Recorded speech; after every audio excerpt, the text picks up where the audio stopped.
There is a feeling I want to talk about today.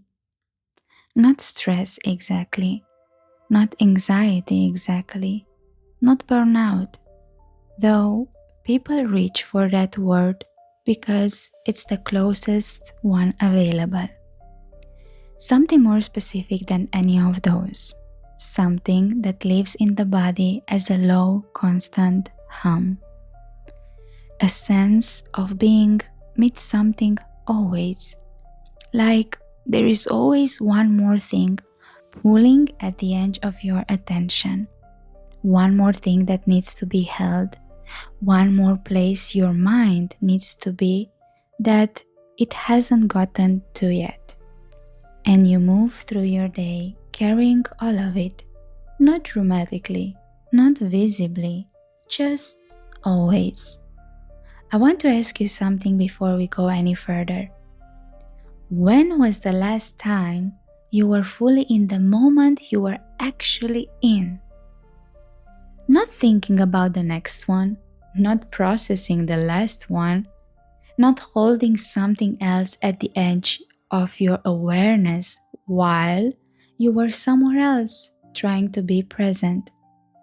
Just here, completely. For most people, that question creates a pause, a searching, and then a quiet, uncomfortable recognition that it has been a while, that something has been running beneath every moment for longer than they can clearly remember. That is what we are going to talk about today. That something, that feeling. I call it the noise. The noise is not what happens around you. It is what happens inside you when you have been living at a distance from your own truth for long enough that the distance starts to feel normal. Let me describe it more precisely. The noise is the experience of carrying tomorrow while you're still living today. It is the meeting you haven't had yet that is already running in the back of your mind. The conversation you need to have that you are already rehearsing. The thing that needs to be decided that you haven't decided yet, but that your mind is holding open the way a door is held open, with effort, quietly, all the time. The noise is also the weight of what you're responsible for, not just on your calendar, not just in the visible, countable, cross off the list sense.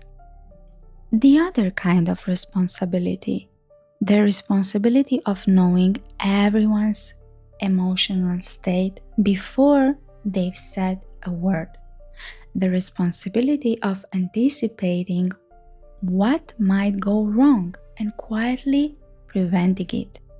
The responsibility of being the person who holds things together, not because anyone asked, but because at some point you became that person, and now it is simply what you do. And the noise is the gap between the pace at which your life is moving and the pace at which you actually want to live.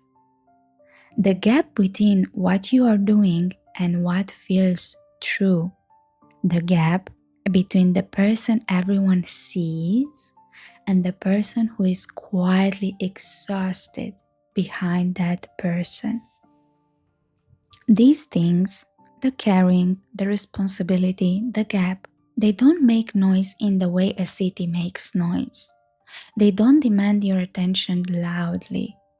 They hum constantly beneath everything, available to be felt in every quiet moment, which is precisely why the quiet moments so rarely feel quiet. One of the most confusing things about the noise is that it doesn't respond to the things that are supposed to fix it. You rest, and the rest doesn't reach it. You sleep, and you wake up with the same low hum already running. You go somewhere quiet, and the quiet doesn't come with you. Because the noise is not a response to your environment, it is a response to your interior. And here's what I meant by that. When we feel overwhelmed, the instinct is to change the external conditions. Do less, have more space, create more quiet. And those things help. Generally, they help, but only at the surface level. Because the noise is not generated by your schedule. It is generated by everything your schedule contains that you have never fully processed. The feeling that moved past without being felt. The decision that were made without being sat with. The needs that were overridden in service of what was required. All of that is still running. Think about it this way. Imagine your interior life as a room. And in that room, there are dozens of things that have been placed there over months, maybe years, things that need attention, things that need resolution, things that are waiting to be looked at or put down or worked through. And every day you walk into that room, do what needs to be done for the people and responsibilities outside of it, and walk out again without touching what's been accumulated inside. The room gets fuller, the hum gets louder, the sense of being meets something, always meets something, gets more persistent. And no amount of resting in a different external room addresses what has been building in that one. Not everyone experiences the noise equally. There is a specific kind of person for whom it is the loudest. She is capable, reliable, that kind of person other turns to, not because she asks to be that person, but because she has always shown up in a way that made it natural to turn to her.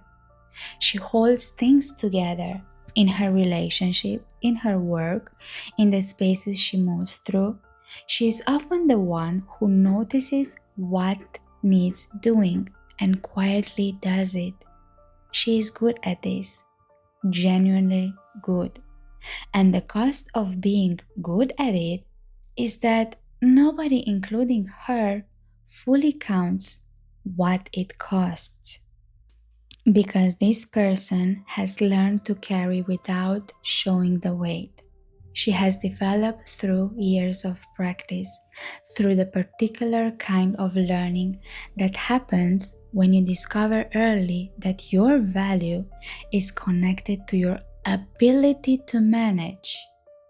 She has developed an extraordinary capacity for holding without complaint, without asking for help, without acknowledging, even to herself, that the holding is heavy.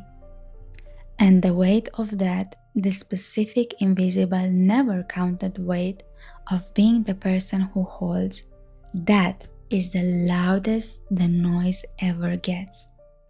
Because it is not just the weight of her own life, it is the weight of everyone else's life that she has taken on as quietly and naturally as breathing.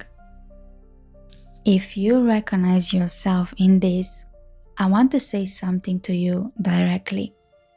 The noise you are living in is not a sign that something is wrong with you. It is the entirely predictable result of caring more than was ever designed to be carried by one person alone. And it will not quiet down by trying harder. It will only begin to shift when you see it clearly, when you name it honestly and without apology for what it is. Here is what I want you to understand about the noise. It is not your enemy. I know it doesn't feel that way. I know it feels like something to escape, something to quiet, something to fix. But the noise, as uncomfortable as it is trying to tell you something. It is telling you that there is a distance between how you are living and what is true for you. Between the pace of your external life and the pace at which you can actually breathe. Between who you are being for everyone around you and who you are when there is no one to be anything for. The noise is the sound of that distance. And the reason it won't quiet down is not because it's broken. It's because it hasn't been heard yet. Most of us respond to the noise by trying to outrun it, by filling the space so the hum can be heard, by staying busy, staying useful, staying needed, because the movement drowns it out. But the movement is also what prevents us from ever hearing what the noise is actually saying. What it is saying underneath the overwhelm, underneath the weight, underneath the relentless sense of always being made something is this. You have been living very close to the surface of yourself for a very long time, and something in you knows it, and something in you is ready, has been ready to come back to something truer. That is what the noise is asking for. Not a solution, not a better system, not more discipline or more efficiency or more willpower.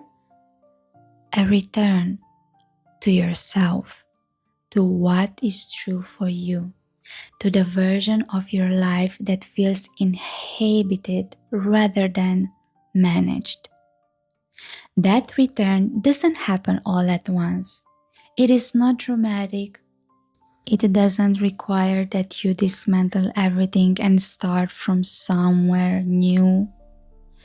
It begins with exactly this moment of seeing the noise clearly, of naming it, of saying, yes, this is what I have been living in, and I'm ready to understand it. That recognition, that small, honest, quiet recognition is where everything begins. The noise will not disappear overnight, but it will begin to change the moment you start treating it as something to escape and start treating it as something to understand. You are not behind. You are not failing. You are not someone who can't relax or can't be present or can't figure it out.